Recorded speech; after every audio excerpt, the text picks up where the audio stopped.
Hi everyone, and welcome back to the channel. This is your host Carmina, astrologer, card reader, and human design aficionado. And today we have with us again astrologer Levi Kozan. Welcome back, Levi. Hi Carmina, thanks for having me. Sure. So Levi was conducting a research about childbirth and how they show up astrologically. So I showed him the chart of this lady, this client of mine who has had 3 children. And he decided to also double check with Varshaphala, and what he found was very interesting. He asked me actually if this person had a difficult childbirth with the first child, because it clearly showed up in the Varshaphala chart.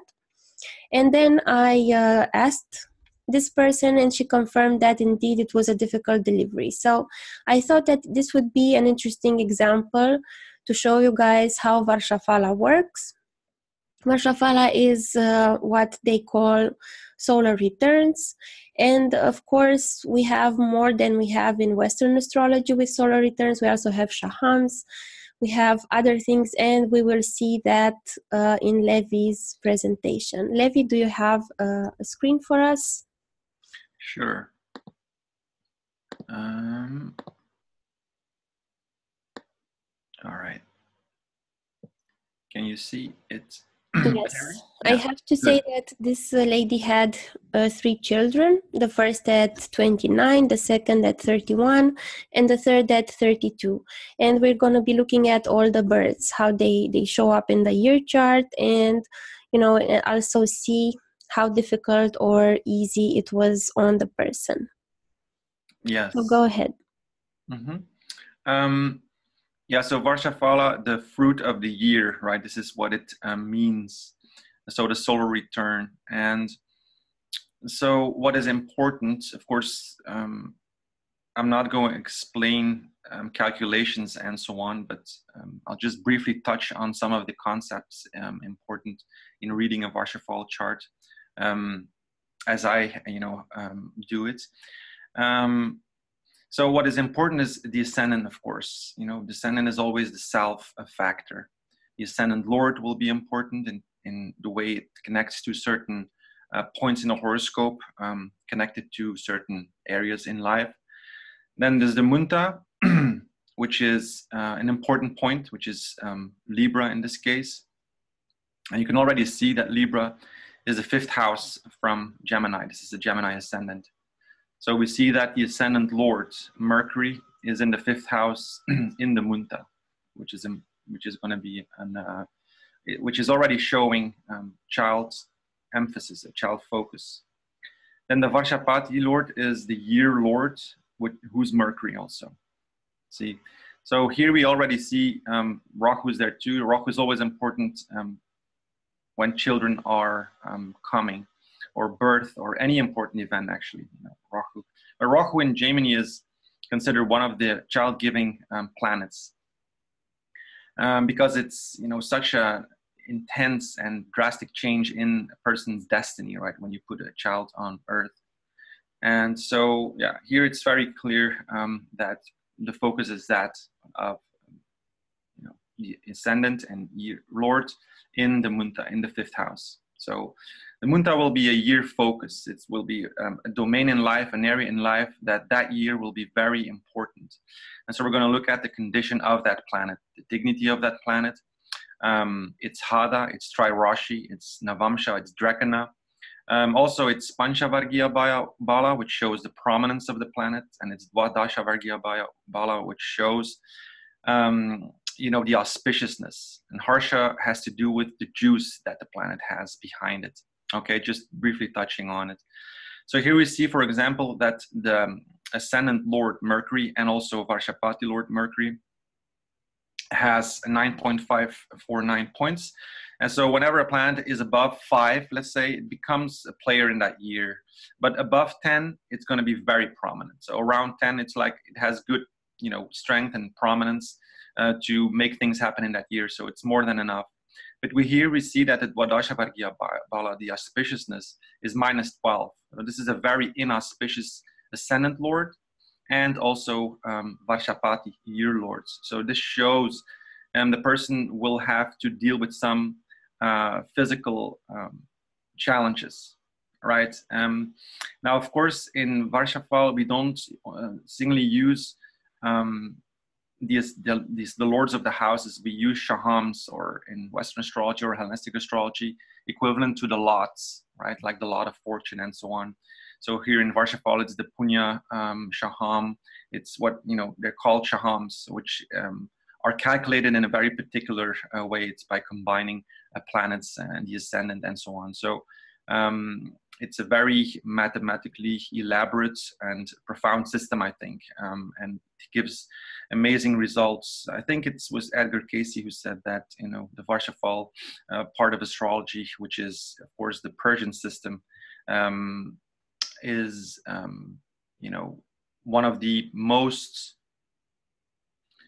accurate in the sense that it can give the most concrete results.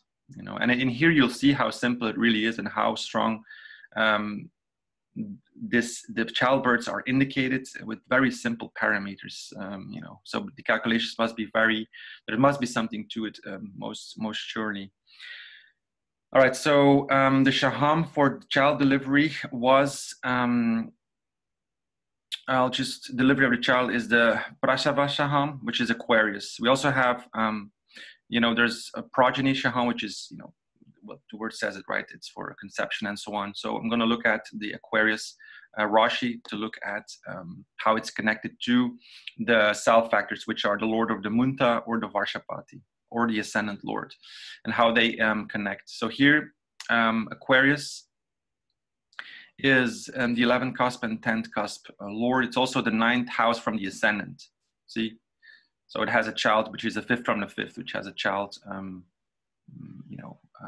related, which has a child connotation is what I'm trying to say. Also the moon here rules Venus, which is the 5th Lord, right? And Venus rules the Varshapati. And also, it's also the Munta Lord, Venus, right? See? And then also Mars is there, who rules the 9th Lord. So there's some brief connections. We can also look at, the normal Parashar style of doing astrology for this. But we see that Saturn, the ruler of Aquarius, the Shaham Lord for children, delivery of child, is in Itasala yoga, so an approaching yoga of, what is the word? I'm not sure how they say it in Western astrology, but it's Itasala, so it's approaching. So Venus, Mercury. It's applying. Or applying, that's the word, exactly. Thank you. Mercury, the Ascendant Lord, also the Varshapati Lords, in the 5th house is already is a clear indication, but it's approaching to Saturn, right? They're within orb. Mercury has a 7-degree orb, and Saturn a 9-degree orb. And Saturn is retrograde, it's debilitated. So here we see the child giving Shaham Lord is debilitated. It's with Ketu, so it indicates some problems, right? I think, if I'm not mistaken, that Aries was the progeny Shaham also. The progeny, but here we're looking at the delivery of the child. Yes. Right? No, we see that Saturn is debilitated. It's very weak in Panchavargiya Bala, and it's very inauspicious. See, so the fact that both Mercury and Saturn are really inauspicious. It's the most inauspicious a planet can be. Of course, if we look at dignity, Mercury is in a great friend sign. Well, not a great friend sign. Mercury is connected to in an enemy sign because of the enmity with Venus. It's Lord. We're not going to use Parashara dignity stuff here, right? So this is Tajika dignity. So on relationships. So Saturn is debilitated. So it gives most surely indicates problems with the first delivery. So I was saying they're approaching, they're enclosing, right? And Itasala yoga from Mercury, the Ascendant Lord, to the Shaham Lord Saturn, which is also in this chart the 9th Lord, and also the Lord of Jupiter. And Jupiter here, as the natural indicator of children, is debilitated also in the 8th house.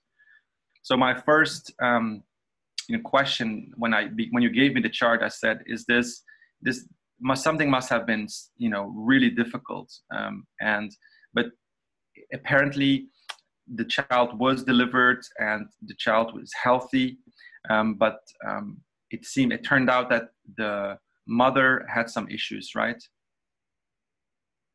Yes, the labor, she said it lasted 36 hours and they had to give her 40 stitches and she had fever, and the son had to go on intensive care for 9 days before they went home. So there is also a problem with the baby, you know.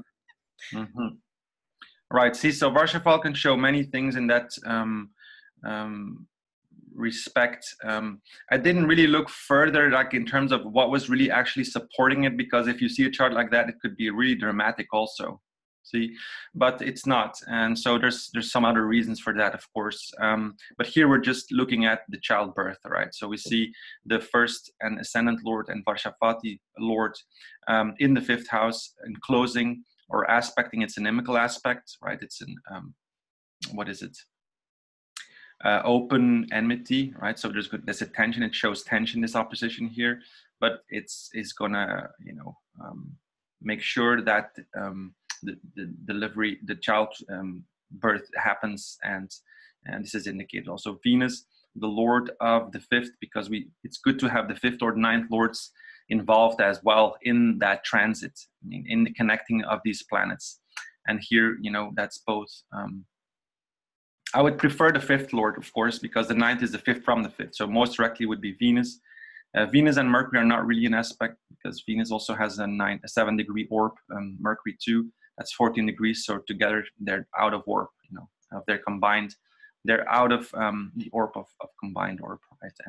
But the ninth lord, Saturn, is really doing it, and there's lots of indications for it. Yeah, also the sixth lord is debilitated, Mars.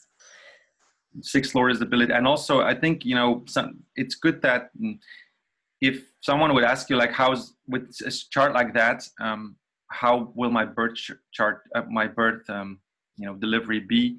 It would be a tricky thing, you know. Yeah, you know, she said it's better that I didn't know in advance, because why would you want to know that? Yes. Mm-hmm. There's also things we can look at here in terms of you know, the strength and endurance of planets and the prominence of planets in the hadas also. And this will show, because here Jupiter is in its own hada, for example. And then there's some other indications as well as how these planets will actually do, how the dignity of these planets is going to be strongly determined by its hada also. Okay, but I'm not going to go into it here. So that's for the first child. It's very, very clearly shown. It was in the Muda Dasha of Venus Mercury, and yeah, Venus is, of course, the lord of the Munta, and Mercury is the ascendant lord in the fifth house, connected to the Shaham lord Saturn, who's also the ninth lord, the lord of all these planets, and also the lord of Jupiter, and so on. So yeah, it's quite clear. Yeah, it's a clear example. Now maybe we can look at the next two children at 31 and 32 to see if the deliveries were maybe better. So when she was 31, she had her second child. So what do we see here is the Munta was Sagittarius. Varshaphala is Mercury also. Here we see that Mercury rules the ninth cusp, which is, you know, the fifth from the fifth cusp. The ascendant lord is Venus. So we see the fifth lord is Saturn again.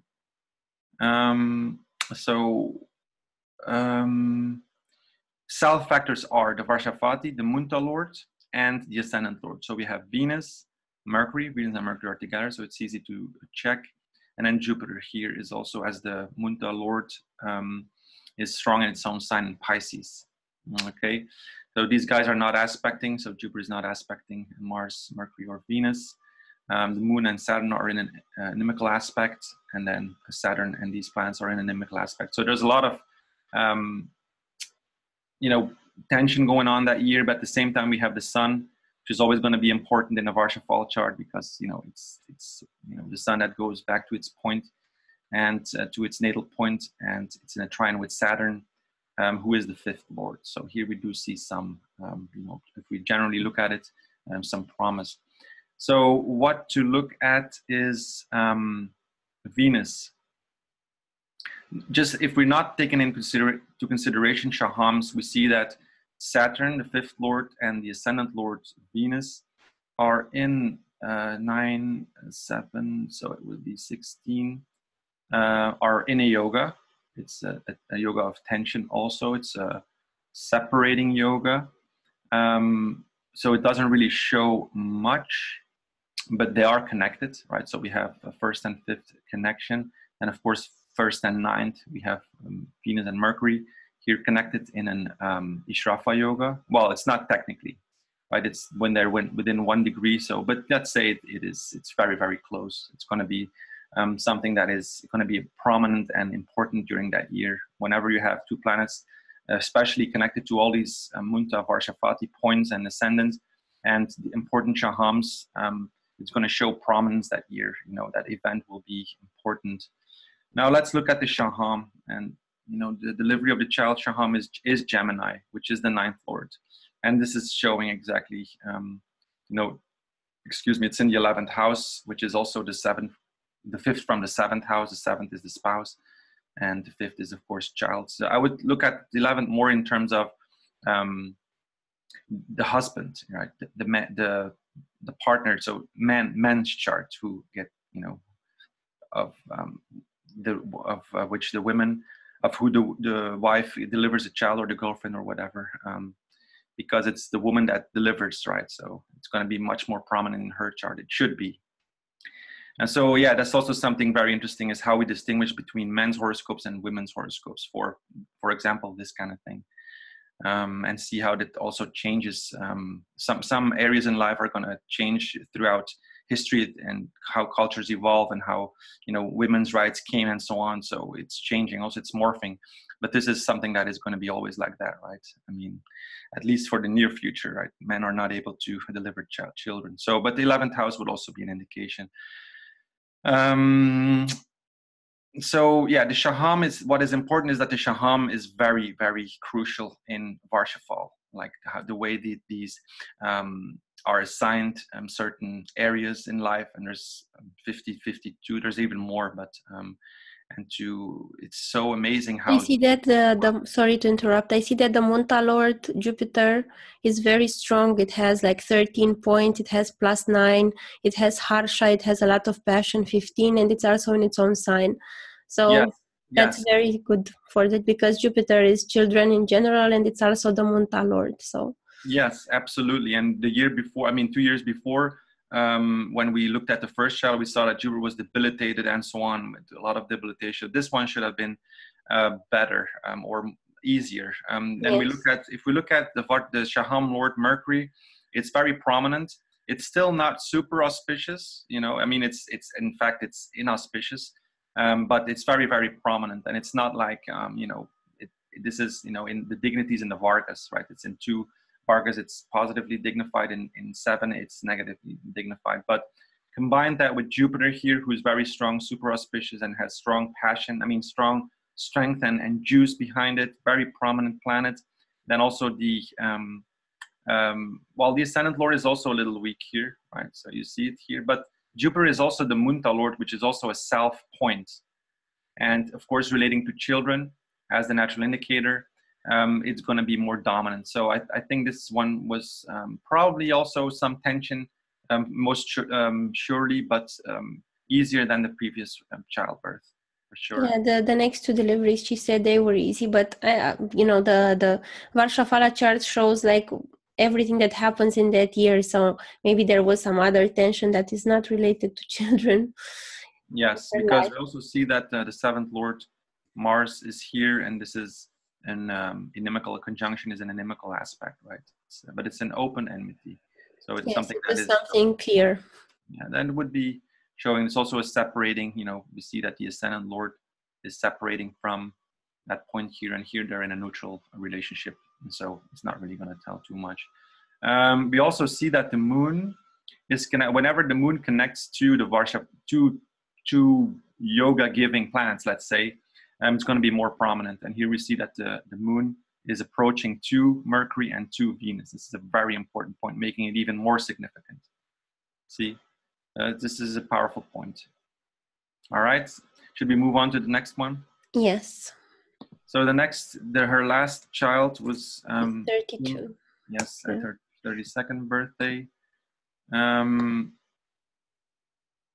So what we have here again, the Munta is Capricorn. Capricorn is the ascendant, so a strong self-focus that year. Mercury is the 6th lord and also the 9th lord from the ascendant. So again, we see some, based on normal rules, we see some 5th from the 5th, some child connotation. The sun is there also. As I mentioned, the sun is always going to be important. The sun also rules, the 9th lord. It also rules the 5th lord Venus, right? And it rules Rahu. So this is already important, and gives some indication. We see that the ascendant lord is in the 5th house, and it's with Jupiter, very strongly showing. And all right, so now if we look a little further, then we see, Varshaphala is Mercury. The Munta lord is... Isn't it interesting that Varshaphala was always Mercury? It's always Mercury. So it's something for her, Mercury. And now in our birth chart, we can look at what Mercury is really actually doing in our birth chart. But, here the Munta, it's not only the ascendant lord, it's also the Munta lord. Saturn is in the 5th house with Jupiter. So it's super clear. And if you look at some general indications, it's also going to show that Varshaphala is the 9th lord, also, and so on. So, but the Shaham should be very, should be nailing it. And the delivery of the child was what? Virgo. And what's Virgo? The 9th house. The sun is in there who rules all these points. And Mercury is, of course, the lord connected to the ascendant lord and the Munta lord as well in the yoga. It's a separating yoga. But, here, separating yogas shows that the event has its roots in the past, right? So conception happens first and then, delivery of the child happens. You can look at it like that too. So separating not always means negative. This is not true. This is not happening. It means that it is based on an event that has its roots, has its beginning in the past, the recent past, we could say, like within the year and a half. I just checked her chart, and Mercury is the 5th lord in the 5th house, and it's also the Putra Karaka, the child Karaka in the 8th scheme. Wow, that's wonderful. So here we have a very clear case of how these things work on a very concrete level. Now, Jupiter itself was not really auspicious here. It was not really strong in Panchavargiya, but strong enough. Then Mercury was Gemini, right? So Mercury is prominent and also not really auspicious. So it seems like,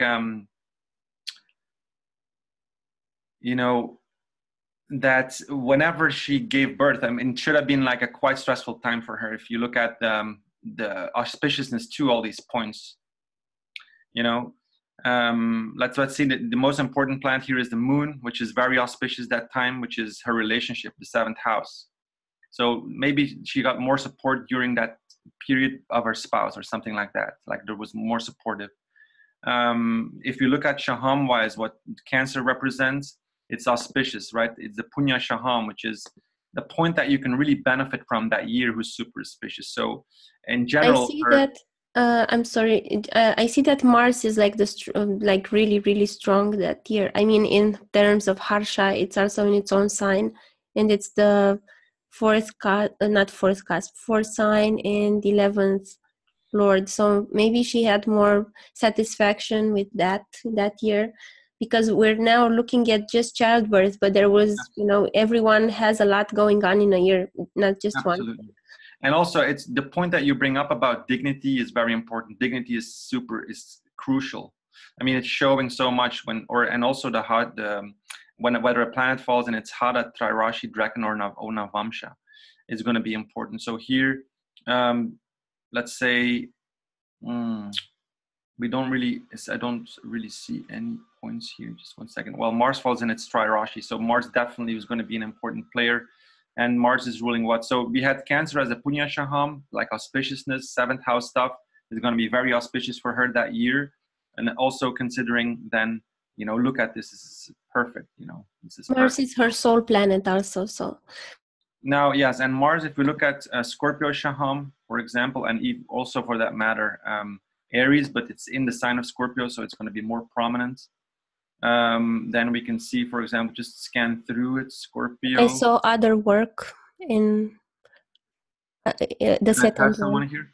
The second one. Other work, Danya Karma Shaham is important, can also be in terms of moving.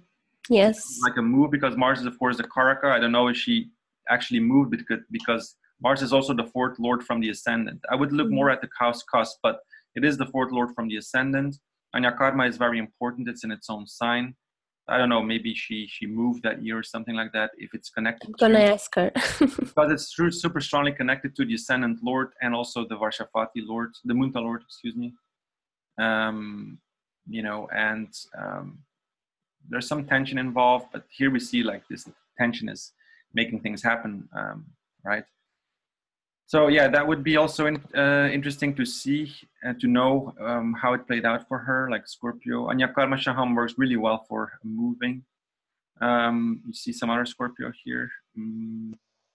Infatuation. Yeah, that's the only thing I saw. Yeah, so there's these Shahams are very, and there's more of them, but these work, I mean, really well. And some of them you just wonder what it is, right? I don't know how infatuation, how that would played out for her, for example. You can ask her. Yeah, maybe she was passionate about something, some other work that Scorpio is there. So I'm gonna ask. Yeah, it's in the 10th house also here, near the 11th cusp. See, so it's very, very showing. I love it because it's so clean cut. And it's not always going to be like that. Sometimes you're going to see that it's more complicated. But if you combine, because here we have the Varshapati, we have the Shaham lords, so let me repeat. We want self factors connected to Jupiter, due to the Shaham lord of delivery, the child. But we also want the fifth lord involved or the ninth lord involved, because this is, you know, what is underlying that. I mean, this is how these Shahams are created, right? It's the underlying principle and logic. And so here that would be Venus, and Venus is connected to that, right? See, Venus is retrograde, so it's in fact approaching to Saturn, right? Venus is separating from Saturn, but it's retrograde, so it's going back. And so, and it's within 5 degrees or something. So, you know, it's clearly aspected. So here we have all the rules that that need to be fulfilled. Yes. All the conditions are fulfilled that to deliver that from the Varshaphala chart. Yes. So yeah, I think in terms of prediction, it's just go. Yeah. Childbirth, of course, it's not easy, but we can do our best. We can look at Varshaphala. We can look at other techniques and see the congruence of. If you want, like you know, when you're going to meet your spouse or something, you're going to have a relationship, just, you know, ask an astrologer for Varshaphala and to look at like that, and it will be very clearly showing. I mean, most cases. Yeah. Wonderful. Thank you very much, Levi, for showing us this example of Varshaphala. I don't think I have many Varshaphala, if not at all, videos on my chart. Maybe I have one mentioning it, but not, going so much into it. So I think that would be very interesting for everyone to see, to consider this technique if they're not using it already. I think also if people are interested to learn it, I mean, they can let you know or something. You know, if you have enough people who are really interested in learning it, the whole system, then we can do also a course on it. Sure. It's quite involved. If people are into Varshaphala, of course, we can get a course. And Levi has his website, levikozan.com. I'm going to link it down below. He has his YouTube channel, Levi Kozan Astrology. Also, you'll find it in the link below. You can find there more videos, interviews that he's been doing. So yeah, check out his channel also, subscribe. And thank you, Levi, again for joining us. Maybe we'll see you again soon. Thank you, Carmina. Yeah. Okay, see you guys soon. Bye.